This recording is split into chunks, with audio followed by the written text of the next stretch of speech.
شروع اللہ کے نام سے جو بڑا مہربان نہایت رحم والا ہے۔ بکھیرنے والیوں کی قسم جو اڑا کر بکھیر دیتی ہیں، پھر پانی کا بوجھ اٹھاتی ہیں، پھر آہستہ آہستہ چلتی ہیں، پھر چیزیں تقسیم کرتی ہیں کہ جس چیز کا تم سے وعدہ کیا جاتا ہے وہ سچا ہے اور انصاف کا دن ضرور واقع ہوگا۔ اور آسمان کی قسم جس میں رستے ہیں کہ اے اہل مکہ، تم ایک متناقض بات میں پڑے ہوئے ہو، اس سے وہی پھرتا ہے جو خدا کی طرف سے پھیرا جائے۔ اٹکل دوڑانے والے ہلاک ہوں جو بے خبری میں بھولے ہوئے ہیں، پوچھتے ہیں کہ جزا کا دن کب ہوگا۔ اس دن ہوگا جب ان کو آگ میں عذاب دیا جائے گا۔ اب اپنی شرارت کا مزہ چکھو، یہ وہی ہے جس کے لیے تم جلدی مچایا کرتے تھے۔ بے شک پرہیزگار بہشتوں اور چشموں میں عیش کر رہے ہوں گے، اور جو نعمتیں ان کا پروردگار انہیں دیتا ہوگا ان کو لے رہے ہوں گے۔ بے شک وہ اس سے پہلے نیکیاں کرتے تھے، رات کے تھوڑے سے حصے میں سوتے تھے اور اوقات سحر میں بخشش مانگا کرتے تھے، اور ان کے مال میں مانگنے والے اور نہ مانگنے والے دونوں کا حق ہوتا ہے۔ اور یقین کرنے والوں کے لیے زمین میں بہت سی نشانیاں ہیں، اور خود تمہارے نفوس میں تو کیا تم دیکھتے نہیں؟ اور تمہارا رزق اور جس چیز کا تم سے وعدہ کیا جاتا ہے آسمان میں ہے، تو آسمانوں اور زمین کے مالک کی قسم یہ اسی طرح قابل یقین ہے جس طرح تم بات کرتے ہو۔ بھلا تمہارے پاس ابراہیم کے معزز مہمانوں کی خبر پہنچی ہے؟ جب وہ ان کے پاس آئے تو سلام کہا، انہوں نے بھی جواب میں سلام کہا۔ دیکھا تو ایسے لوگ کہ نہ جان نہ پہچان، تو اپنے گھر جا کر ایک بھنا ہوا موٹا بچڑا لائے اور کھانے کے لیے ان کے آگے رکھ دیا۔ کہنے لگے کہ آپ تناول کیوں نہیں کرتے؟ اور دل میں ان سے خوف معلوم کیا۔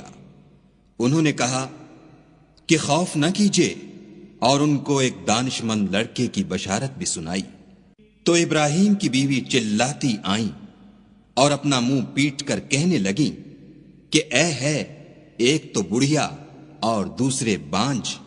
انہوں نے کہا، ہاں، تمہارے پروردگار نے یوں ہی فرمایا ہے، وہ بے شک صاحب حکمت اور خبردار ہے۔ ابراہیم نے کہا کہ فرشتوں، تمہارا مدعا کیا ہے؟ انہوں نے کہا کہ ہم گناہگاروں کی طرف بھیجے گئے ہیں تاکہ ان پر کھنگر برسائیں، جن پر حد سے بڑھ جانے والوں کے لیے تمہارے پروردگار کے ہاں سے نشان کر دیے گئے ہیں۔ تو وہاں جتنے مومن تھے ان کو ہم نے نکال لیا، اور اس میں ایک گھر کے سوا مسلمانوں کا کوئی گھر نہ پایا، اور جو لوگ عذاب علیم سے ڈرتے ہیں ان کے لیے وہاں نشانی چھوڑ دی۔ اور موسیٰ کے حال میں بھی نشانی ہے، جب ہم نے ان کو فرعون کی طرف کھلا ہوا معجزہ دے کر بھیجا تو اس نے اپنی قوت کے گھمنڈ پر منہ موڑ لیا اور کہنے لگا، یہ تو جادوگر ہے یا دیوانہ۔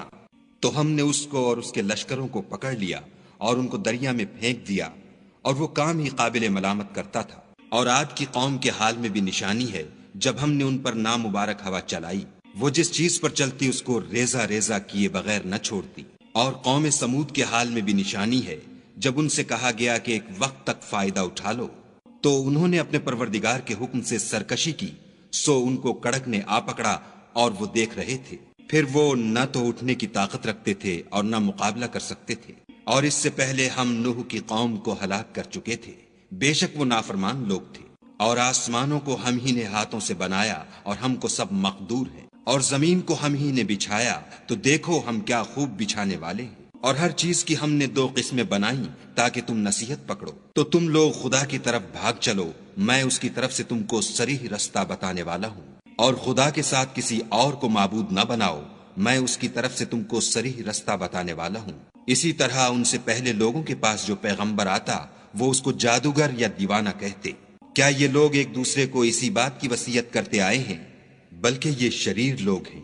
تو ان سے اعراض کرو، تم کو ہماری طرف سے ملامت نہ ہوگی، اور نصیحت کرتے رہو کہ نصیحت مومنوں کو نفع دیتی ہے۔ اور میں نے جنوں اور انسانوں کو اس لیے پیدا کیا ہے کہ میری عبادت کریں۔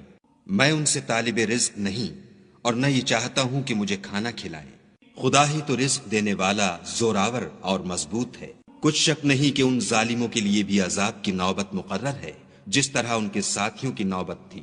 تو ان کو مجھ سے عذاب جلدی نہیں طلب کرنا چاہیے۔ جس دن کا ان کافروں سے وعدہ کیا جاتا ہے اس سے ان کے لیے خرابی ہے۔